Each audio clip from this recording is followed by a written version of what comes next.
नमस्कार दोस्तों। आज हम बात करेंगे उत्तर प्रदेश पुलिस परीक्षा के संबंध में बहुत ही महत्वपूर्ण क्वेश्चन के बारे में। तो सबसे पहला प्रश्न आपकी स्क्रीन पर है, भारत में वन्य जीव संरक्षण अधिनियम कब लागू हुआ? तो इसका सही जवाब होगा 1972। तो भारतीय वन्य जीव संरक्षण के बारे में बात करें तो ये मुख्य रूप से भारतीय जो वन्य जीव थे उनका शिकार, अवैध तस्करी रोकने के लिए लाया गया था। इस अधिनियम में संशोधन किया गया और इसका नया नाम रखा गया जनवरी 2003 में। संशोधन का नाम था भारतीय वन्य जीव संरक्षण अधिनियम 2002 के नाम से इसे जाना जाता है। आप बढ़ते हैं नेक्स्ट क्वेश्चन के लिए। आपका अगला क्वेश्चन है,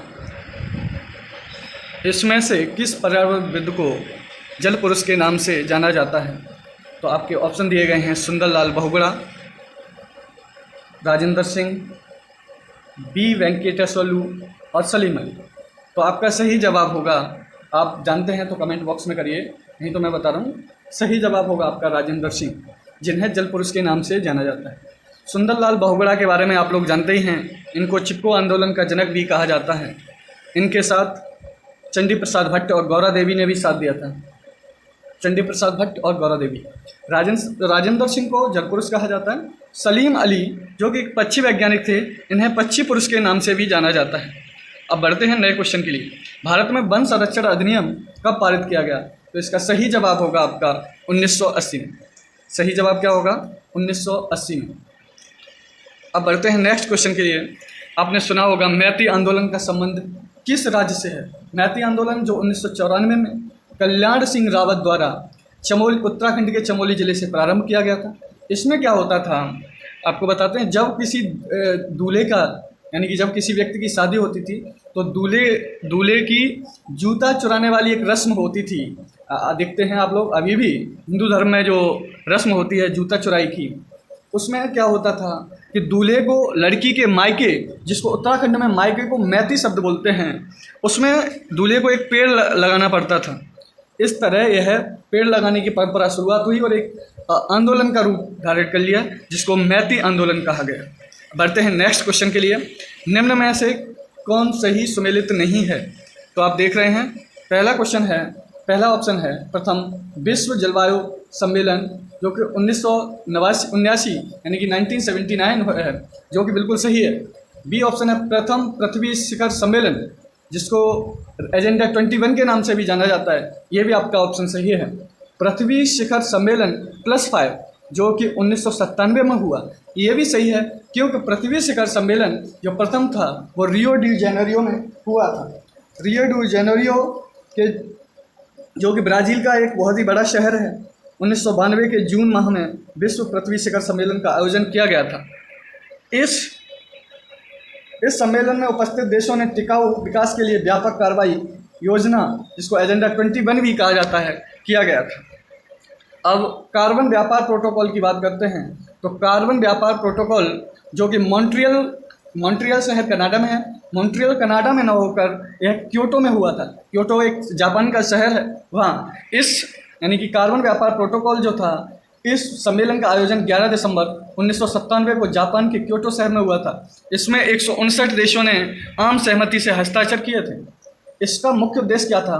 क्योटो प्रोटोकॉल में कार्बन क्रेडिट की अवधारणा उत्पन्न हुई। आपको बताते हैं कार्बन क्रेडिट क्या होता है। कार्बन क्रेडिट मतलब जो देश कार्बन को उत्सर्जित करते हैं और जो ज़्यादा उत्सर्जन करने वाले देश कम उत्सर्जन वाले देशों से कार्बन को क्रेडिट लेते हैं। क्रेडिट मीन्स उधार लेते हैं। अब नेक्स्ट क्वेश्चन नंबर 6 की तरफ चल रहे हैं हम।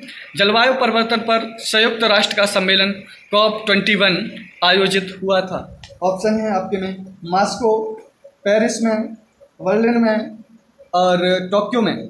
चूँकि बरेली लिख गया है, ये ऑप्शन गलत लग गया है, लेकिन बर्लिन है।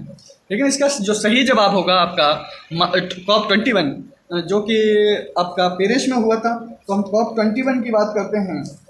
तो COP का पूरा नाम है conference on parties. Next question number 7 की तरफ चलते हैं हम। भारत में निम्नलिखित मिट्टियों में से कपास की खेती के लिए कौन सी मिट्टी सर्वाधिक महत्वपूर्ण है?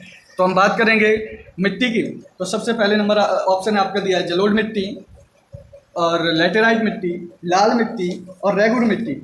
तो हम रेगुड़ मिट्टी की बात करेंगे, जिसके अन्य नाम हैं रेगुड़ मिट्टी के काली मिट्टी या कपासी मिट्टी भी कहा जाता है इसको। और इसके अन्य नाम हैं ट्रॉपिकल ब्लैक बर्थ और ट्रॉपिकल चरनोजिम, इसके अन्य नाम हैं।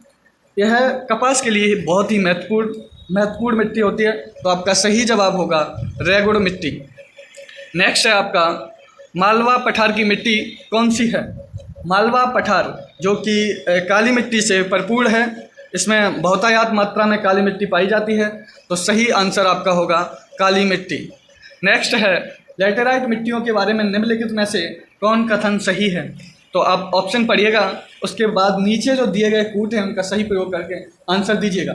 जो लोग इसका आंसर दे सकें वो दे सकते हैं। बहुत ही महत्वपूर्ण प्रश्नों की ये श्रृंखला चल रही है, आप लोग देखते रहिए, लास्ट तक देखिए और इनके ज़्यादा से ज़्यादा आंसर देने की कोशिश करें। लेटेराइट मिट्टियों के बारे में निम्नलिखित में से कौन सा कथन सही है?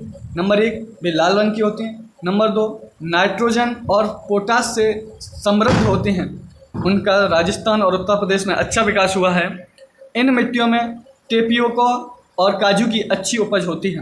तो आपको नीचे कूट दिए गए हैं, इनका ऑप्शन प्रयोग करके आप सही उत्तर दे सकते हैं। अब देखिए, जो आपकी लेटेराइट मिट्टी होती है वो लाल रंग की होती है, ये सही बात है। इसमें नाइट्रोजन और पोटाश से समृद्ध नहीं होती है, इसमें नाइट्रोजन और पोटाश की कमी होती है। दूसरा, आपकी जो लेटेराइट मिट्टी है वो राजस्थान और उत्तर प्रदेश में नहीं, ये आपकी केरल, महाराष्ट्र और तमिलनाडु के एरिया में पाई जाती है। ये असम में भी अच्छी मात्रा में पाई जाती है। इन मिट्टियों में टेपोका और काजू की अच्छी उपज होती है। अब जैसा कि आप जानते हैं कि काजू सबसे ज़्यादा केरल, कर्नाटक और तमिलनाडु में उत्पन्न होता है, तो ये आपका ऑप्शन सही हो सकता है। तो देखते हैं आपको नीचे क्या क्या कूट दिया है। तो इसके सही कूट होगा 1 और 4। इसका जो सही जवाब होगा 1 और 4। नेक्स्ट क्वेश्चन है आपका, लेटेराइट मिट्टी कहाँ मिलती है? अभी मैं बात कर रहा था महाराष्ट्र, केरल, तमिलनाडु, कर्नाटक के जो रीजन हैं उसमें लेटेराइट मिट्टी बहुतायत मात्रा में पाई जाती है। तो इसका सही जवाब होगा आपका महाराष्ट्र। और इसी के साथ हम लेटेराइट मिट्टी के बारे में थोड़ा संक्षिप्त में जानकारी देंगे। लेटेराइट मिट्टी भारत की बहुत ही महत्वपूर्ण मिट्टी है, जिसको लेटेराइट एक लैटिन शब्द है जो लेटर से बना है, जिसका शाब्दिक अर्थ होता है ईंट का भट्टा। लेटेराइट मृदाएं उष्णकटिबंधीय भारी वर्षा के कारण होने वाली तीव्र निच्छालन क्रिया के परिणामस्वरूप निर्मित हुई हैं। भीगने पर यह मिट्टी मक्खन की तरह मुलायम, परंतु सूखने पर बहुत ही कड़ी और ढीलेदार हो जाती हैं। ये मिट्टी भारत के 1.8 यानी कि 1.8 लाख वर्ग किलोमीटर क्षेत्र पर विस्तृत हैं। यह मिट्टी देश के 3.7% भूभाग पर पाई जाती हैं। इन मृदाओं में मुख्यतः जैव पदार्थ नाइट्रोजन, फास्फोरस और कैल्शियम की कमी होती है तथा लौह ऑक्साइड और पोटाश की अधिकता होती है। आप लोगों ने ये श्रृंखला देखी, कैसी लगी आप कमेंट बॉक्स में बताइए। जो भी, और ये श्रृंखला ऐसी ही चलती रहेगी। आप कमेंट बॉक्स में इसके बारे में बताते रहिए कैसी लगी आपको।